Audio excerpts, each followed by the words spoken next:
Hey Downtown Van. Hey Downtown Van. Hey Downtown Van. Hey Downtown Van. Hey Downtown Van. Hey Downtown Van. You're listening to Hey Downtown Van, hosted by the Downtown Vancouver BIA. Hey Downtown Van, welcome back to another episode of the podcast. I'm your host, Sofia Laratta, and today we have the team behind Funk Coffee joining us on the pod. Their cafe has become a community favorite, known for thoughtful coffee and a welcoming atmosphere. We're so thrilled to have them here, and we hope you enjoy this episode.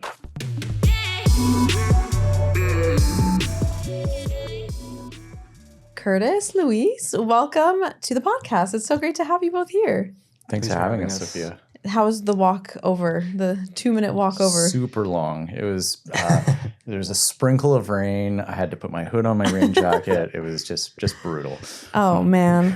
I'm sorry to hear that. For the people that don't know either of you, do you want to just introduce yourselves? Yeah, my name's Kurtis. I am the owner of Funk Coffee and Funk Coffee Bar. We got a little cafe downtown Vancouver, and we roast really light, naturally processed coffees, trying to explore the upper limit of what a coffee could be. I love that. My name is Luis. I'm the general manager at Funk Coffee Bar, and I focus a bit more on like the day-to-day operations, hosting events at our space at the Bentel Center, and then just making sure all the caffeine is pumping out throughout the day. Amazing. Well, we're there all the time and we love funk. So we're so happy to have you on the podcast today. So do you want to just let us know, how did it get started? Because I know Funk is a brewing company as well. So what inspired the idea to have coffee, and what gap are you trying to fill in the coffee scene? Mm-hmm. Yeah, so maybe I can start on that. So I was working in software for a very long time, and I had a friend, Darren, who was coming up through the craft brewing industry. He wanted to open his own brewery, me being very close with him and wanting to support him in his efforts throughout the years. I came in as a silent partner where, I believed in him and I believed in what he was doing and his ability to be able to create something. So I came on as a small shareholder of House of Funk Brewing, and through that process, he had a vision for, selling, being a brewery and a tap room at night and being a cafe during the daytime. So he wanted to start a coffee roastery at the same time. I personally hated the idea. Why? Because it's hard enough to, be able to start one business and even something that you're intimately familiar with for him being in craft beer. We knew nothing about coffee. And I was just like, okay, well, how are we going to get into the coffee business? Even, not having any knowledge around that, and especially coffee roasting. It sounded like a cool idea of like, I think these days you see a lot of businesses that are trying to make multi-purpose spaces. Maybe it's a coffee shop and a barber shop. Maybe it's like, a fitness studio, sandwich shop, and or a studio inside of a BIA office, right? So it's all about maximizing spaces and trying to offer as many options as you can. So that part of the business idea was sound, but I thought it was just going to be very difficult to do all of this at once. Yeah. Nevertheless, he was the founder, the CEO. I was just, a small silent partner in the business. So, what say did I actually have in it, right? So, House of Funk Brewing was started, and I was still working in software at the time. And frankly, it's funny because at that time, I was actually looking to reduce my caffeine intake, and interesting, at the same time as becoming part owner of a coffee business. Yeah. I took a hiatus from software, and I realized that I was a part owner in this business that was making absolutely incredible coffee that kind of changed my own perception of what coffee could be. I was like a Tim Hortons double guy at the time. Nice. And we were launching these coffees that tasted like blueberries. And it was I tasted my first natural Ethiopian, and I'm just like, holy crap. I had no idea that coffee could be this good. And, this was in 2019. So it was kind of the first few specialty coffee shops in Vancouver were really getting going. We had Nemesis around, we had Revolver. I think Palette had started at that time, and it seemed like the coffee industry was changing, and also what the market expectation around what coffee could be. So at the time, we had this fantastic coffee that was kind of blowing my taste buds out of the water and really changing my own perception, but no one really knew that we did it. And in software, I was focused on sales, marketing, and product management. So I was like, hey, maybe this is something that I can actually, a problem for me to chew on. It's like, how can we actually raise awareness around this awesome product that we were producing, but no one seemed to know about. So came in, started, we launched our own brand, which is called House of Funk Roasting.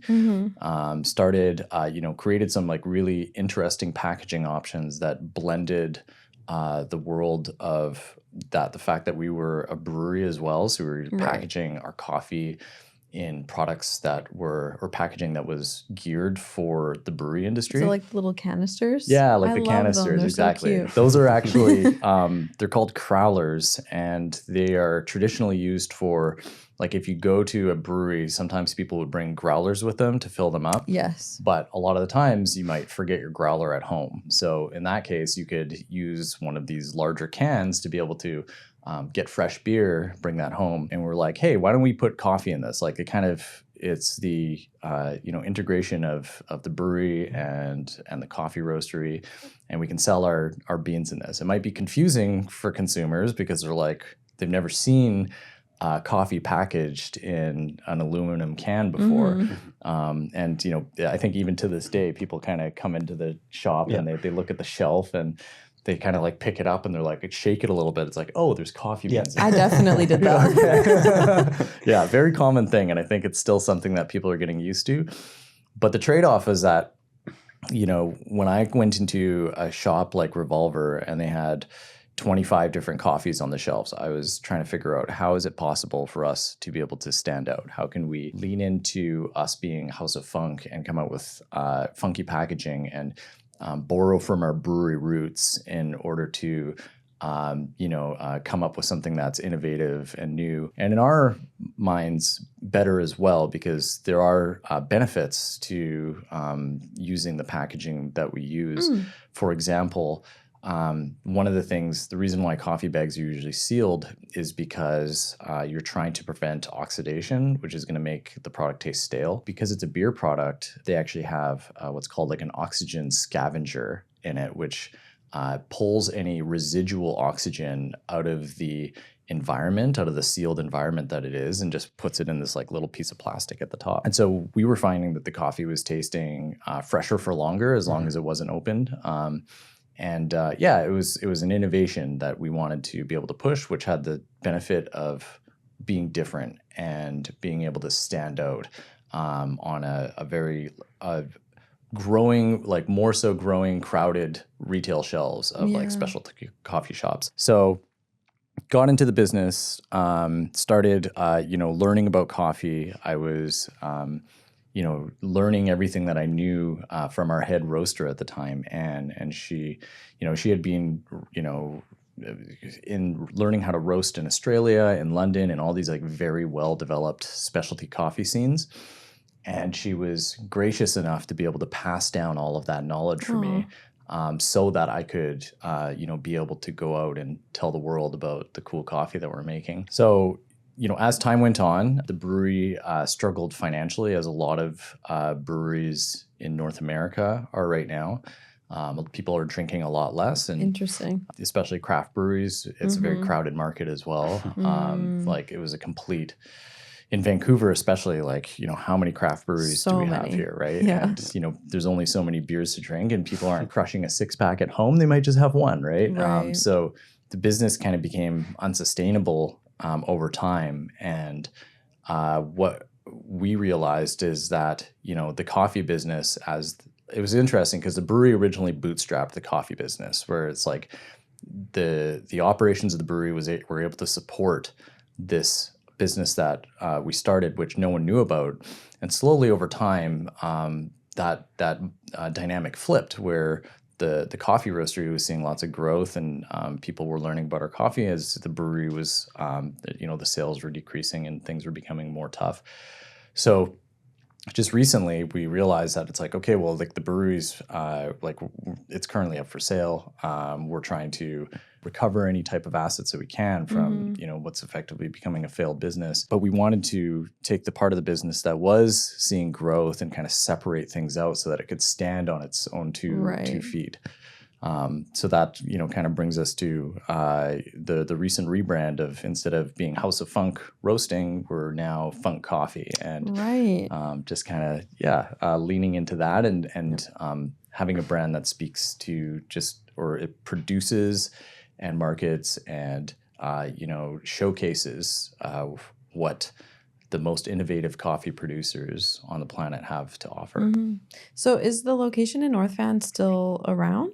It's still, it's around, the building exists. It's there. The signs on the building still exist. It's no longer operating? It's no longer operating. Oh, no. And it's got some for sale signs in there, and we're in the process of trying to find a buyer, which ironically are none of the people that are coming into, that are putting inquiries into it are breweries. Like a lot of them are producing other types of drinks, whether they're like non-alcoholic or adaptogenic or liqueurs. So yeah. Aw. Well, I'm glad that Funk is in our district and we still have you guys, the coffee shop. So you just recently did a rebrand like you just talked about. And on your website, it says it's not just coffee, it's a vibe. Maybe, Luis, what does this mean to you? Because you say that you are the general manager of the store and you oversee events. And I know you guys have a lot of events there. So how do you bring that to life in the cafe? I think the idea, as much as it sounds very poetic, I guess, or dramatic, is that coffee more often than not is an excuse. It's a vessel through which to meet, essentially. And so the idea is that we will be celebrating the fact that coffee is there to bring people together, which is why we're aiming to host as many community events as we can, bring all these different groups that make up not only downtown Van, our district, but also the whole city, and trying to put them all together in a mosh pit and have them mingle and get to know each other. And the fact that we get to do that through coffee and tea as well is just, it's really exciting. Yeah, I love the space. Everyone that I bring there also loves the space. It's so good for working and chilling, and I've been to a few pop-ups there too, and it's a great event space as well. So yeah, I love it there. It's so awesome. What makes Funk different from other specialty coffee brands out there? Specialty coffee is still relatively new. Moving from the original wave of coffee, which we kind of all expected for coffee to be, very roasty and sometimes bitter. And, those flavors working really well with, putting a bunch of milk and sugar in your drink as well. I feel like to a certain extent, we've been brainwashed to think coffee is supposed to taste a certain way. And coffee, at the end of the day, it is a fruit. Have you ever tried a coffee cherry just straight off a tree before? Never in my life. It's actually very sweet. It's a fruit? It's a fruit, yeah. Yeah, it's a fruit, and it's actually the seed on the inside, which is roasted in order to be able to make a coffee bean that you grind up and brew. So it's actually very naturally sweet. It actually has a lot of natural, interesting flavors. Like a lot of coffees can taste floral. A lot of them can taste citrusy. But you only get that when you actually work with a single farm. It's kind of like how wineries will have, it'll be a certain type of soil that they have in that region, and this single estate will process the grapes in a certain way that bring out these individual nuances that, people like to be able to experience out of wine. Coffee is really the same way. And so within specialty coffee, we find that people kind of go on this journey where, they're used to milk and sugar drinks like Starbucks and whatnot. And over time, they might have, like for me, like the first time I tasted a natural Ethiopian, it was frankly a shocking experience because it was nothing that I had ever tasted before in coffee, and it was floral and it was juicy and it tasted like berries, and I was like, what is going on here? This is something that I can really appreciate and enjoy without necessarily having to make it add calories to it, which is through sugar and sweeten it up because it's naturally sweet as well. And we kind of find people are on this like this journey that like when they first get into specialty coffee, it's usually an experience like that that they kind of realize that coffee can be so much more than a milk and sugar beverage, like a quick fix to get their caffeine hit to bring them throughout the day. It can be a lot more than that. It can be an experience, and that's why that we focus on coffees and source coffees that are providing something a little bit more special than your everyday coffee. And we focus on coffees that are bringing out very interesting flavors, which are usually going to be naturally processed coffees, anaerobically fermented coffees, co-fermented coffees, thermal shocks, and things like that, so that we can have that experience. Like that's our goal. Like if you come in and you try a pour over from us and you are able to experience something different than what your usual expectations would be, then consider our mission accomplished. And I think that the goal is really to have more people experience that so that they can realize that coffee can be so much more and, bring them along their journey within specialty coffee. Yeah, that's so beautiful. Where do you source your beans from? All over the place. Yep. Really? Yeah. all over the world. Yeah. We're oftentimes, cupping, which is this process where you're tasting lots of different coffees right next to each other, so you can actually tell the difference and distinguish the difference between different coffees. We work with lots of different importers that are working directly with farms, whether that's from Africa, from Southeast Asia, from South America. And we select coffees based off of, if they do have those elements of bringing in flavors that are unexpected, flavors that are pleasant, flavors that we think are going to help us accomplish that mission of showcasing what coffee can be. Have you been able to travel to these places to try coffee? Well, I'm from Mexico. And it's a coffee producing country. Okay. So I've had the chance to meet some producers directly and source coffee from them. Yeah. I'm yet to go to like Colombia, for example. That would be super, super exciting. I think they're like probably the leaders right now in terms of like innovating in the industry. And I'm not gonna lie, especially coming from Mexico, I used to think Colombian coffee was a bit overrated, and I stand corrected. Like, it's incredible what they're doing. So myself, not yet. Yeah. Maybe it could be a group field trip one day. Yeah, we were talking that would be great. Yeah, I've had the benefit of being able to go to a few different coffee farms in Costa Rica and Kenya, and pick coffee cherries off the tree. And actually, I need to know what a coffee cherry looks like. My brain is trying to understand. Coffee plants themselves are actually quite beautiful. Like the leaves themselves have like a lot of wavy texture to them as well, and the fruits that they produce are also very beautiful as well. So it's a really nice plant, and like we want to be able to like at the end of the day, we are quite a small roaster, right? Like we have one cafe at this point. We have wholesale programs. We have subscription boxes, but to be able to do direct sourcing, which is something that a lot of the larger roasters are able to do, you do have to have the economies of scale to be able to import an entire shipping container of green coffee. We're not quite there yet, but hoping as we grow that we do get there in the future, where we are going to be able to build relationships directly with the farms, be able to acquire coffees that no one else is able to get because we're the ones importing them.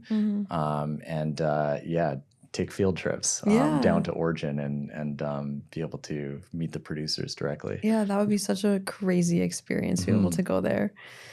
So you're known for vibrant, creative flavor profiles and seasonal creations, which are my favorite. I always come for the new seasonal matchas and coffees. What's a flavor combination or a flavor profile that has surprised you that worked? I think two come to mind. The first one was a drink that we had for summer. We are a bit funny with the names and we called it the usual. And it was hibiscus, yuzu, and cold brew with some rosemary in it. And it's inspired on, like, back in Mexico, we drink a lot of like hibiscus, and a good friend of mine started like just putting coffee in everything essentially, and then one day realized it somehow like really works with the tartness of hibiscus. Citrus also works really, really well with coffee. I don't know if you've ever had like orange juice with espresso. Never, but I've Killer seen for the people do stomach, it. but it's really good. Yeah. And so we're testing, adding some like orange juice, some lemon, and then back then the head of our kitchen was from Taiwan, and he had this like huge bottle of yuzu that he like really wanted to use, and put everything together. Did some shaking with ice, and it was really, really good. It was like tart. It was a bit sweet. Super refreshing for the summer as well, especially when it was really warm. So that's one. And then the second one, when it comes just to coffee, for example, we had a coffee that I think you brought in that was, I think, co-fermented or just fermented with like marigolds. Oh. And it was very, very floral. But it was a good reminder that often things like flavor notes are very like context dependent. What I mean by that is, we tasted it and we were like, oh yeah, like this is clearly very floral. Of course, like, it's made with marigolds and everything. And then one of our baristas, who's from India, was like, this actually tastes a bit like chilies. Oh. And then I tried it and I was like, it absolutely does. Like it was spicy kind of? Yeah. And then we realized technically chilies are also fruits, which is not something we usually really think of. And they're the fruits that come from the flowers, like chili plants are flowering plants at the end of the day. Yeah, it was just super interesting because I think for her and myself, where we come from, like cultures where there's a very big use of like chilies, that was super obvious. And then after she mentioned it, I was like, I can't taste anything apart from like chilies right now. And then for the rest of our baristas who might come from like different countries where, we're used to like different fruits, different spices, that kind of thing. For them, it was just, marigolds, jasmine, like very floral. Interesting. And yeah, it's very, very context dependent. I remember we once had a coffee as well that tasted like fig Newtons. I had never had that. That's so specific. I had no idea what that was. Which is, just another reminder that like, we have flavor notes and flavor profiles that we try to add onto our cans and our menu as like an idea just to, let customers know what they can expect. But at the end of the day, if it's going to taste like Haribo gummies or a specific like Mexican candy, will just depend where you're from. That's so cool. So does the team take turns in creating seasonal coffees and creations? Yeah, absolutely. Like that's something that I'm really proud that we do at the cafe. Yeah. We've really given like free rein for our team to come up with their drinks.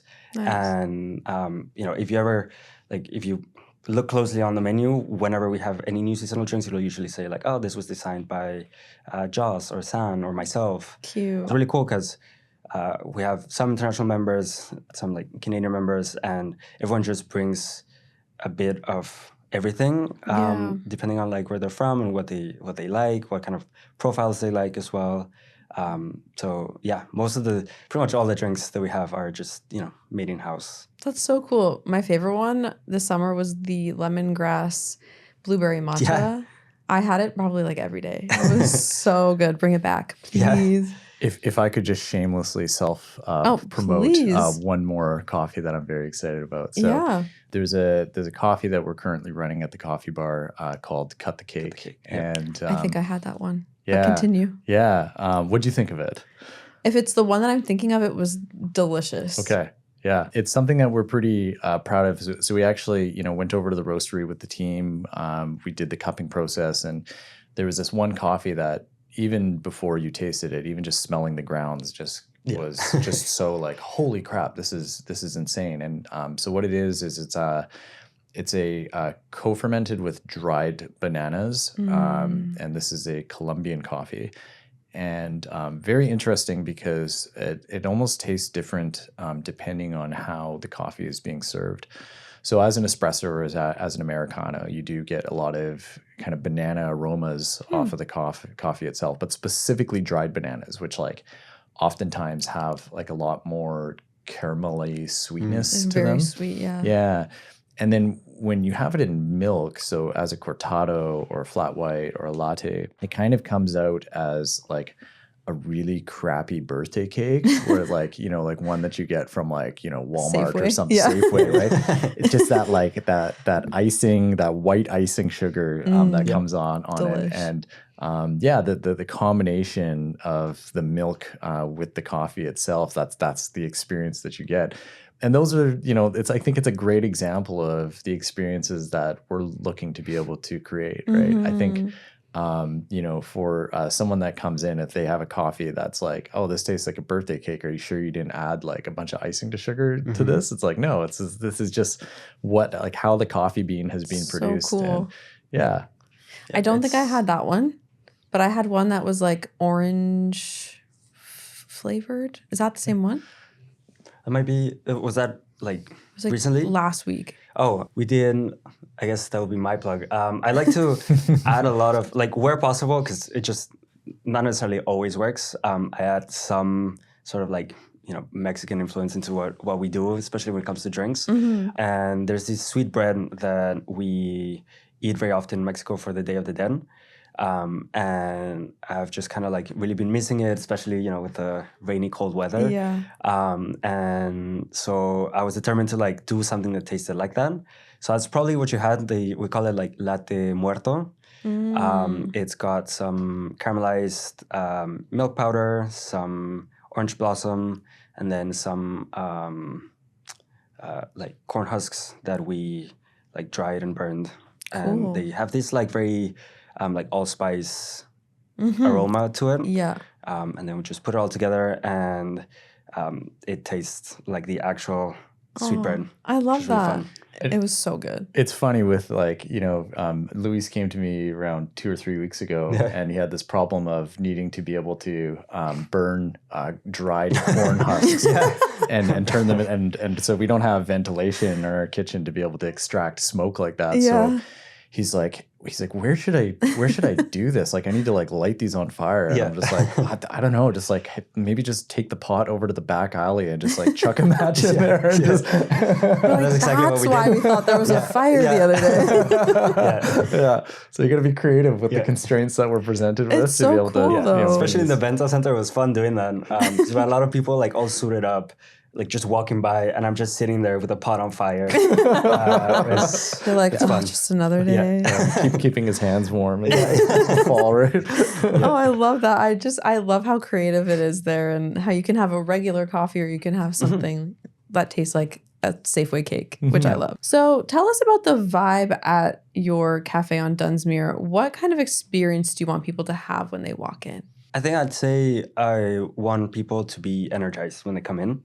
I think we definitely try to do a bit of everything and provide space for people who like just want to study. And we do have like a lot of, especially like younger folks who come in and, they just want to work on whatever they're, on school. We definitely have a lot of like serious like meetings, that kind of thing. But I think the main thing is what we're trying to make sure is that people come out energized.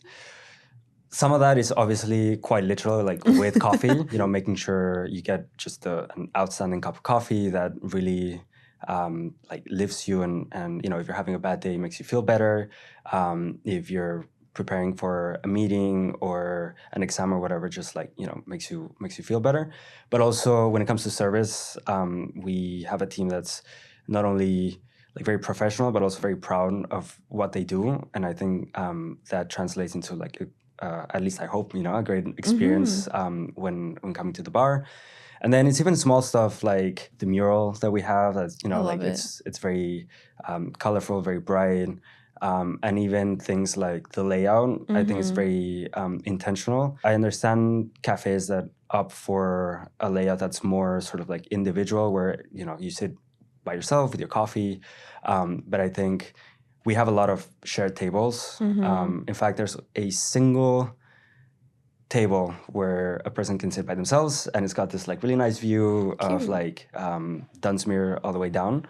But that's very intentional, because it's been very exciting to see people who don't necessarily, first of all, they don't know each other, but sometimes they don't even have anything in common. And it's especially being behind the bar and sometimes like, I'm not gonna lie, like eavesdropping into people I would do that. are chatting about. Yeah, just seeing people like strike up conversations. We've had people who straight up started projects together, who met at the cafe, events together, people who don't necessarily like see each other outside the cafe, but when they do, they like sit together and like chat. I love that. So, and I think that collaboration and communication is just very energizing for everyone. So I think, a combination of what we serve, how we serve it, and then where we serve it ends up, or at least we really hope ends up energizing everyone. For sure. Yeah. Well, it's always bumping in there. It's always so busy. Yeah. At the cafe, like for me, like the thing that really connected me, because again, I'm from the software world. Like I was never actually, a person that was super into coffee before getting into the coffee business, which, as per the story before, I kind of just fell into in many ways, right? And yeah, coffee is great at the end of it. Like it's like, it's a nice, like it can taste, wonderful, and it can be an experience within itself. But at the cafe, that like I considered myself like a very mission oriented person. It's like it's not just about like providing and selling coffee to people. And like it took me a while actually after opening the cafe to really connect to the mission and the reason why we do what we do. And it was a realization at some point, kind of seeing, as Louise says, people that are coming together, whether it's for a date or to meet a coworker or to come to an event to, learn a new skill or a workshop or whatever it might be, is that we don't sell coffee is the thing that we sell, but the thing that people come for is connection. And that once I realized that and kind of saw the communities that we were bringing together or the projects that people were working on as a result of meeting each other at the cafes. Like I think cafes kind of serve an important purpose as like a cultural and community hub 100%. Within cities. And lots of people probably know this, but it took me a while to get there. And once I did kind of see, what we were able to serve and the role that we could play in the greater scheme of things within a city, that's what really got me excited about being like, oh my gosh, like we need to do more of this. Like we need to open more cafes. We need to create more spaces and hold spaces for people that want to come together and build things and kind of create progress. So yeah, that's what I'm super stoked about these days. Yeah. And, that's the thing that really energizes me and gets me up in the morning when I come in and I see that happening in real time, that we just get to be a little part of it and provide the space and the beverages and the excuse for people to come together. That's so cute. What about like, have we had a funk relationship start in the cafe? Do we know? Or like a funk wedding? Oh, we have had a wedding. Have you had a wedding? Yeah. Oh, no way. We had a customer, a regular who reached out, and they held their reception at in our little like lounge area. Took some pictures at the photo booth. Cute. It was a bit improvised, I'd say, but we like even grabbed a little like cinnamon bun and then like had them cut their I won't call it a wedding cake, but share a little moment. That's actually probably one of the highlights of things that we've hosted at Funk for That's sure. so fun. Yeah, being able to share that moment and having them choose us to share such an intimate moment was probably top moments we've hosted there. Aw, Yeah. I love that. Well, we need a Funk engagement next, like Yeah. just in the middle of the cafe. We've had receptions as well, I think. Yeah. Like wedding receptions. Cool. But yeah, an engagement would be fun. You mentioned that you do retail subscriptions and wholesale. How do you balance staying creative with running a growing business? Part of our journey this year has been around separating and defining ourselves as a brand, understanding who our customers are, what they want, and positioning ourselves as being the people that are releasing funky coffees and holding cool events at a spacious cafe in downtown Vancouver. I think creativity comes from it's like we can do all we want to think tank like what we think is going to be going to resonate with people. But at the end of the day, I think that especially with building a business, you have to be serving a specific need. You have to be solving a problem for someone, whether it's providing a space to go out for a first date, or being the person that kind of knows like really interesting coffee and wants to share those things with their friends. If you're a home brewer, for example. So I think that the creativity that we bring is more of like it's an understanding of who our customers are, and then being able to showcase them or like drive them towards like a product that we think that is fulfilling the need for them. Our brand, especially our new brand, is very in your face. I love it. I think it's like we're using bright colors. We're using that kind of represent the brightness that you might, or the fruitiness that you might experience in a coffee. We try to like use like more edgy language. Like I think it's somewhere on our website it says, it's a vibe, or funk around and find out, and kind of like lean into the people understanding that if they're going to be getting a coffee from us, that it is also going to be very in your face, unapologetic, and bright, colorful. So I think that's like our creativity is just a channel from what we think that people want to experience in coffee. And that's at the end of the day what drives us. I love that. So how long have you been operating at the Dunsmuir location now? I think we're coming up on our 2-year anniversary here pretty quick. Time flies. Oh yeah, November. Yep. Exactly. Yeah. We should throw a party. You should throw a party.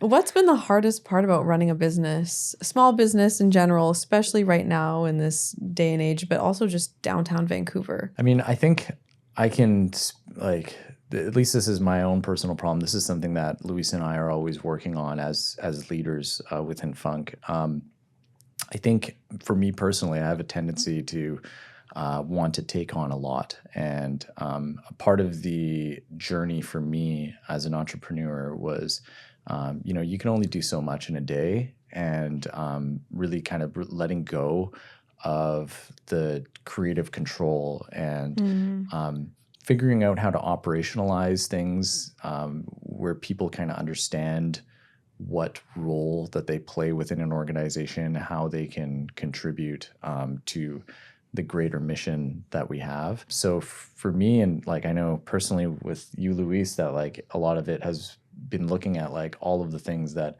I might be doing on a day-to-day basis, and just knowing that, if we want to grow and expand to more cafes and, spread our coffee and, get global domination at some point, I have to be able to understand like how to be able to what are the things about the cafe that I just need to hand off to you, and so that I can focus on not necessarily working inside of the business. I used to, at the beginning, I was, when people were getting sick, I would be taking barista shifts and things like that, and that's great. I actually love doing that because I get so many like nice interactions with customers. I get to practice my currently horrible latte art and, evolve from an onion into a heart. But you know, at the end of the day, that's in the role that I'm in. That's not necessarily what the team needs from me. The team needs me to be able to continue to focus on, you know, whether it's product development, whether it's opening more cafes. I need to be not working in the business. I need to be working on the business. So figuring out how to create the space for me where like I'm the type of person that just wants to take on as much as possible. Like, no, I can do that, right? And it's like my people pleaser roots that I'm coming from, and grow beyond that, because only through growing beyond that are we going to be able to, you know, grow and bring the products that we're really excited to share with people at scale. Totally. But I feel like that's a normal thing for business owners. Like we have so many members. We have 8,000 members, and a lot of them tell us that, you know, they own the business, but sometimes they have to work at the store or work at the restaurant, and it's just a part of running a small business. But it proves that you're dedicated and that you love it and you want your team to be okay and to thrive. What about for you? What's some of the challenges? I mean, I think I'll second a lot of that for sure, because delegating is always very, very hard for me.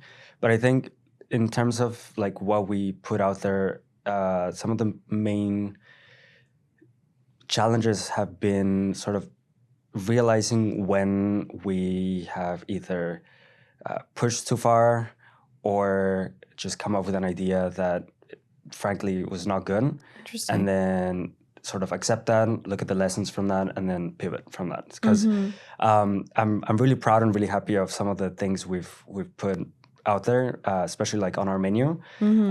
But you know, every now and then we have to look at I don't know, what was it exactly? Something like corn ribs, for example, right? And it's like, oh, actually, maybe the people don't want this right now, or like people don't want this at a cafe, right? Or we've had a couple of drinks that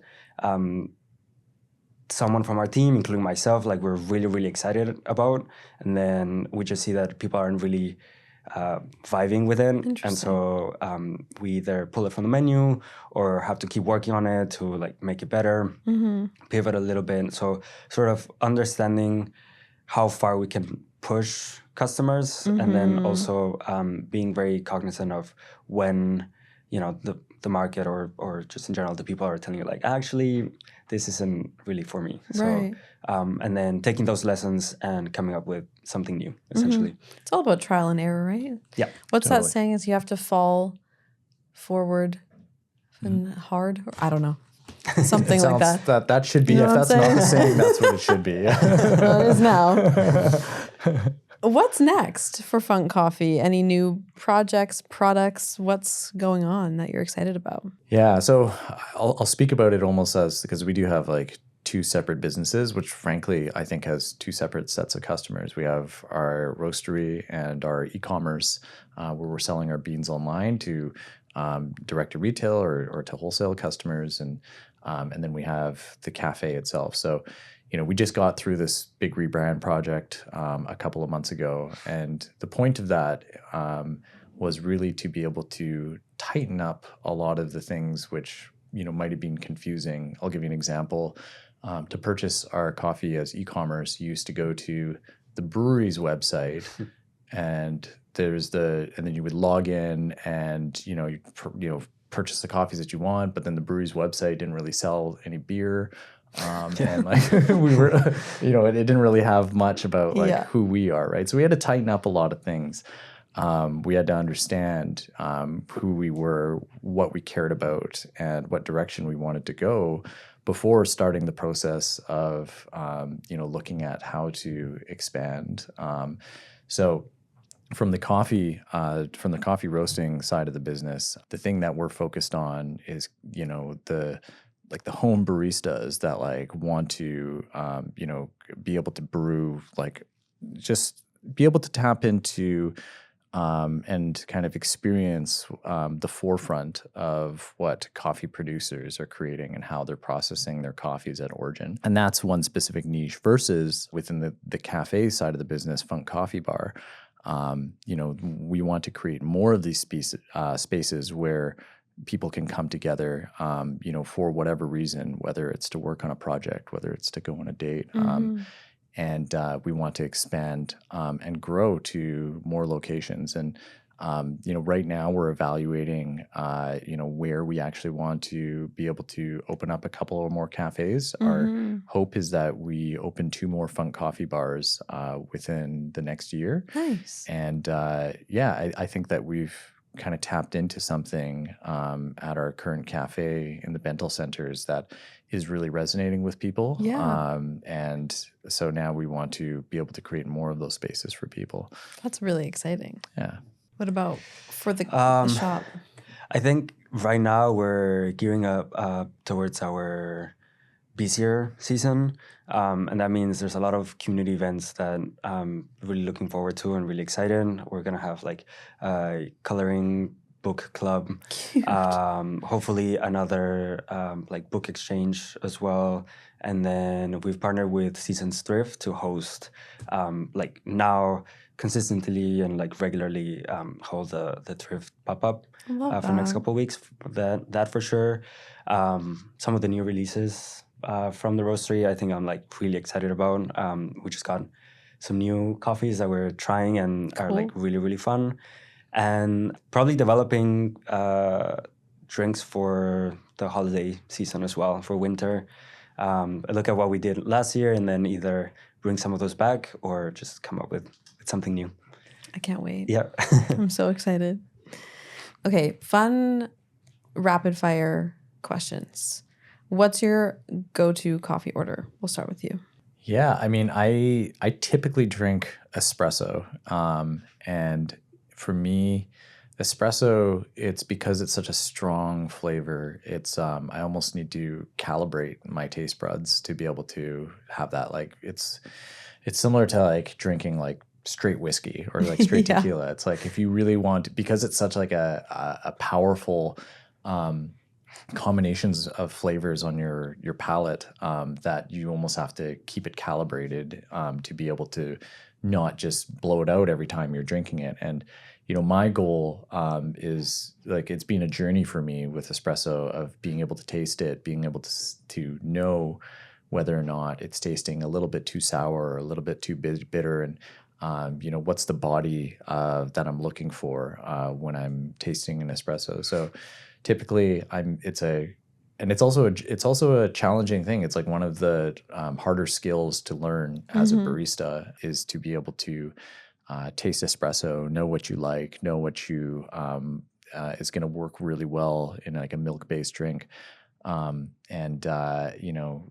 then if it's not tasting right, like what do you do about that? How do you actually dial it in so that it's really perfect? So I'm constantly drinking espresso for that reason, and the fact that it's like I can pull a shot in like 30 seconds and like sling it back and then get back to work, So Absolutely. yeah. What about you? Drip coffee. I love drip coffee. Ooh, ASMR. It's simple, it's uncomplicated. It is, I don't know, I've been working in the industry now for 6-7 years, and when you get to be behind the bar, honestly, as fun as it is developing the drinks, and like, when you're dialing in the morning, like we'll also have a couple of espressos and everything, but I just love how simple drip coffee is. And I also think kind of like espresso, it's a cafe's like presentation card in some ways, because it's so easy to forget about it in some ways. So as important as an espresso should be dialed in, because most of the drinks that we serve, it's the base for most of the popular drinks. A coffee shop that has a good drip coffee will usually have just great coffee overall. Well, I feel like espresso and drip coffee are for the people that are just like, I gotta go. Like, I gotta get my coffee and I gotta go. Also, yeah. And I feel like with drip coffee as well, you can't really... Actually, with espresso, I guess that would apply as well. You can't really hide. We aim to have both with espresso and with drip coffee drinks that people can just have on their own. And then, if people want to add milk, cream, sugar, that's absolutely like totally fine, and that's great. But if you want to have it on its own, you should be able to. Like, it should be good enough to drink on its own. Hot or iced? Iced. for me, for sure. Hot. Yeah. Even during the winter, I'll have like Me an too. ice drink. It tastes better for some reason. I don't know. I agree. Light roast or dark roast? Light all the way. Yeah, light. I'm okay with medium as well. Yeah. Medium light. Like I think that there is, but it's funny. It's like when we talk about what is the light roasted coffee. If you go to Starbucks and you have their light roast, that would be on. That would be like the darkest. That would be darker than any coffee that we would ever release. Yeah. Really? Yep. So it's each there isn't like a particular standard that each business like holds themselves to in comparison to one another, but you almost have to define what is a light roast coffee because it's going to mean so many different things to so many different people. Yeah. Interesting. There's time and place for a dark roast as well, I feel. But Yeah, grandma's house. Literally. Right? It's comforting. It's It soothing. is, It's like- yeah. absolutely. Yeah, 100%. Yeah. Matcha or coffee? Coffee. Coffee for me. Okay. Sorry, Sophia. No, it's okay. I love coffee, but the caffeine in coffee makes me go insane. Like I feel so ill after. That's fair. But matcha just makes me feel good, you know? Yeah. Yeah. Oat milk or cow's milk? No milk.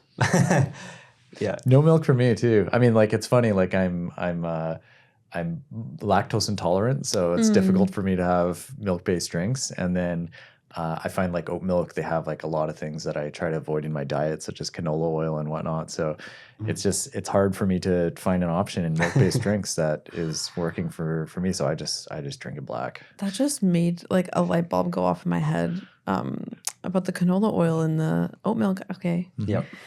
Don't love that. Okay. Black coffee or sweetened coffee? Black coffee. Always black coffee for me. Totally. Yeah, we're purists. I don't know if you can tell. No, I can tell. At the same time, like I think something that I'm really happy with, like our whole team, is that we don't really. I feel like especially coffee gets this fame for being like very snobby and like pretentious, and we're really trying to like avoid that. Like I said, like yes, we're trying to make sure that if people want it, you should be able to have your drink unsweetened or like without dairy or whatever.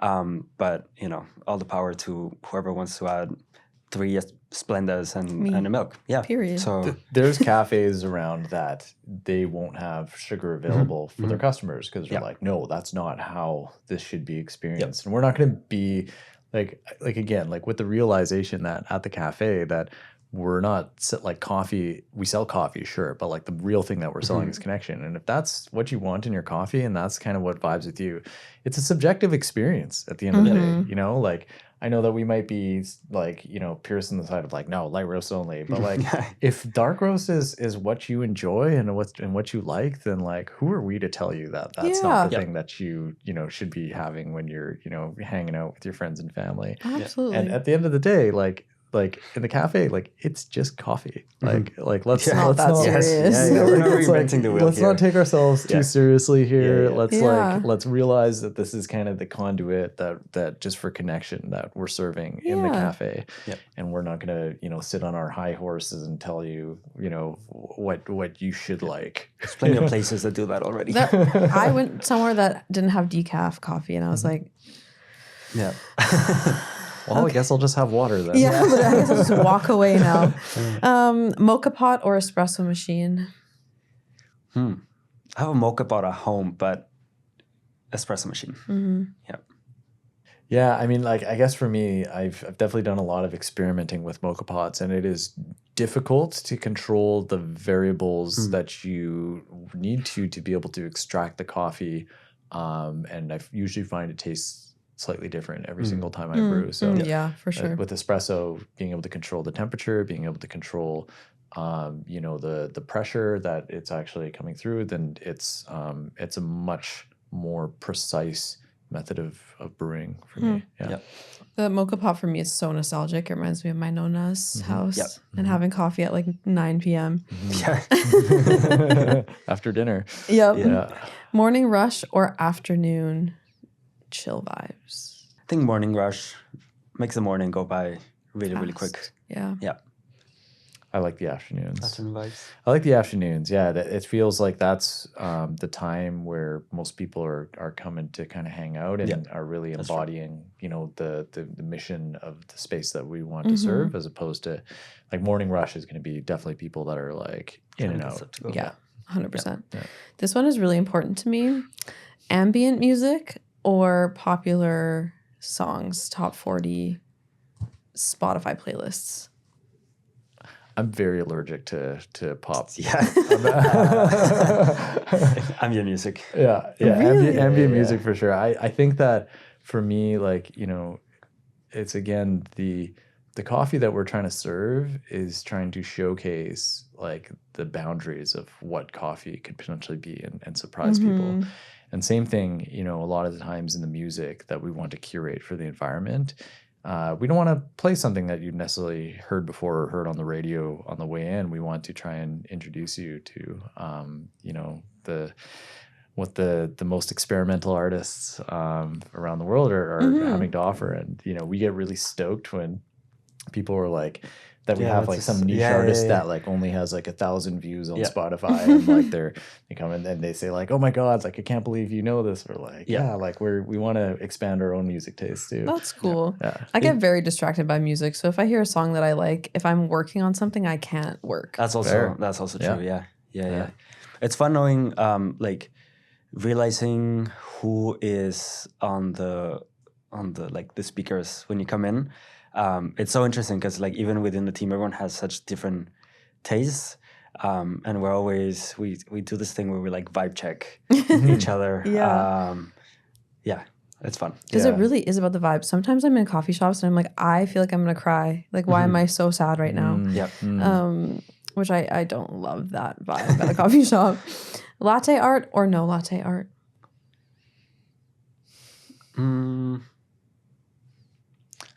I mean, I think that like if you have the option, if it's a drink that latte art is possible to do, then I know a lot of the team members like have fun and like want to be able to create like new things just with the free pour. Like for example, for the latte muerto, San was able to draw like a skull, and she was like, it was my first time doing that, and I was like, I saw it, I'm just like, wow, that's clearly a skull, like, and so I think it's another creative expression for the individual baristas as to it's another thing that they can showcase kind of what they enjoy to create. I love that. Yeah, I'll say beautiful latte art doesn't necessarily mean the drink will taste good, but it is so wholesome sometimes seeing when the baristas go out of their way to do this like very elaborate thing, and then someone gets it and they like take a picture of it and they're like, oh my God, like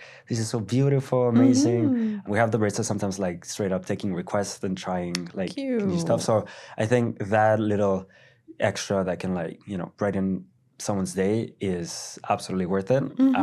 But it won't necessarily mean at our cafe, yes, but it won't necessarily mean it's a good drink. For sure. I've been places where it looks pretty, but it tastes not good at all. Okay, last question. What is your favorite drink on the menu right now? Cut the cake for me. Like this is a espresso that coffee at the end of the day, it's a crop. So you're never going to, depending on the weather conditions at origin, you're never going to taste the same coffee twice. Even, how long has it been since the coffee was harvested? So, it's a coffee that I'm personally so excited about and like to share with other people so much, because I think it is so emblematic of what we want, the types of coffees that we want to be able to source and roast and serve to customers. So yeah, I know it's a repeat answer for me, but like I'm so stoked about that particular coffee, and we're in the last mile of it, right? Like we have another 5-pound bag of it, and then we will never have that coffee ever again. I need to taste it before it goes away. Please, yes. You should Even come if after it will the send me to the moon. Yes, I should. I think I'm going to echo that a little bit. Yes, cut the cake, but specifically something that I wanted to add to the menu for a while, and it's now there, and it's really nice seeing people enjoy it, is our sampler. So we have a sampler that will have a single shot of our like house blend as an espresso and cortado, and then whatever feature that we're running, in this case, cut the cake, also as an espresso and a cortado. And I think it's just a great opportunity to try what we have to offer, especially because every now and then we'll get, depending on the season, a lot of tourists, a lot of people who are staying like in the hotels around the cafe or who are just visiting here at the convention center. And we really only get like, in some ways, one chance to like make an impression. And I really love the fact that we now have the sampler as an option to like just try it out. Yeah. And yeah, it's an idea that I love seeing at other cafes because I feel like it's overall a great deal as well. You get a bunch of coffee and try it in different ways. I love trying little things, little tastes of things.